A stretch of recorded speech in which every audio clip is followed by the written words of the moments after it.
Bor Kapatisi TV. Ka East West Group of Institution Bangalore, ka khot admission na kabenta ka nursing but paramedical course, ka bala ithu da ka Indian Nursing Council, ka buy admission ka badunatam, but she's pa percent ka jinyokam. Pila ru ban apply da ka education loan. Presiden juga Khasi Auto Society Dr. DRL Nonglait akan reuterik ujemang arja apun rio lapha da jikto asyo Presiden ke National People's Party ban pentip bola Pdiang Ïakhun ya Elekshon MP Shiteng Samoi ke Bansalong Shillong Parliamentary Constituency na ka Tiket juga NPP. Haka Shithi Dr. Nonglait lapan pau bola Pdiang ya jingterwa harin bola perkat sanibha.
Pidon dukan marbam, ndai.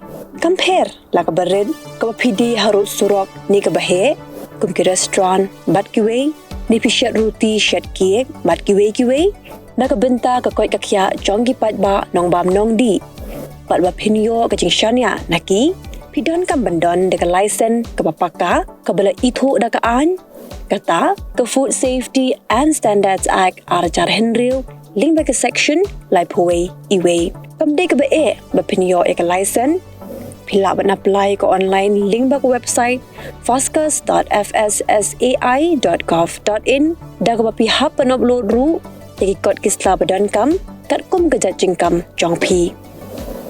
Pila ru banyak kendo, iki designated officers lani food safety officers, kibadan ha ka office terekam, jong u lani ka district medical and health officer, habaro ki district, kibadan ha megalaya, lat no, tang ha is Khasi Hers, pila ban let bed, siya ka office terekam jongki, ka commissionerate of food safety, kibadan halowa lachumya.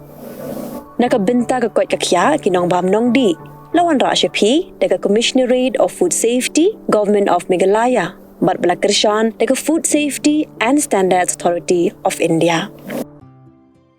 Mornings are always busy. Everything feels fast. I hear mom shouting and I'm trying not to be late. Outside, Shillong is already awake. Cars move slowly, horns are loud. It feels like everyone is in a hurry. Then the STEMS bus comes in. Bright and yellow, always on time. The caretaker waves and I feel okay. Inside, we laugh and sing. We share snacks, we help each other with homework. It feels nice. My parents know I'm safe through the STEMS app on mom's phone. Because this bus isn't just a ride.